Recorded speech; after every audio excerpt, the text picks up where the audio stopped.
Okay guys, ang narinig nyo na error ay dito yan sa ating device manager.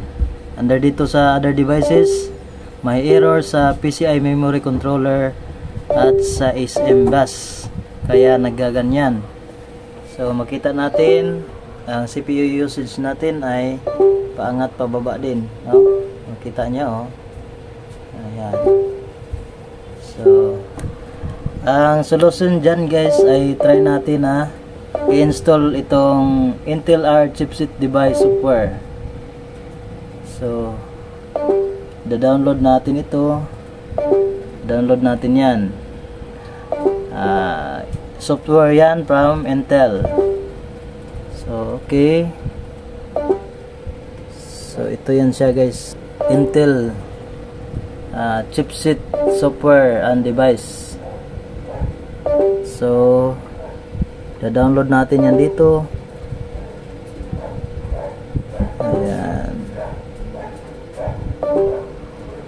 So ito yon, no? So Windows 10, Windows 11, Windows 10 64-bit na po ito. So download natin to, accept lang. Okay, yan. So last week chipset, so set up lang.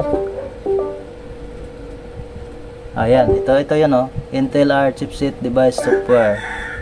So i-install natin yan and accept lang, then install.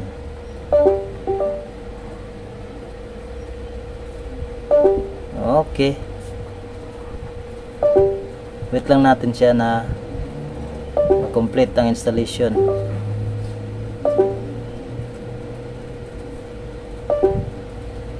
So kita natin yung memory, CPU, ang pataas-taas yung usage. Okay, nawala na. So ibig sabihin completed na ang installation.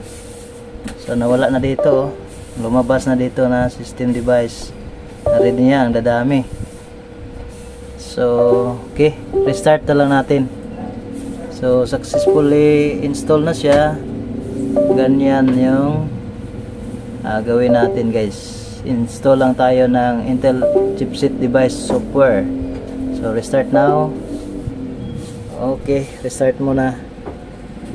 So na-restart na natin siya. Wala na, tumutunog-tunog, diba? So tingnan natin sa device manager. Tingnan natin na wala na bang error dito. Yung sa other device yun, diba? Other device. So wala na. Wala na error dito. So may nakita tayo dito. Ito. So ito ang dami, oh. Yan, system device pala yun. So yan, ini-install ng Intel R device software. So wala na problema ang ating computer. So tingnan natin yung CPU usage. Tayo lang natin na mag-stabilize. Okay, mababa na siya guys. Ayan, stable na siya. Stable na. Nasa 26, 28 lang. So makita natin sa ating board, naka green lang ang kulay ng RGB lights natin. Ibig sabihin kulang ang ating system.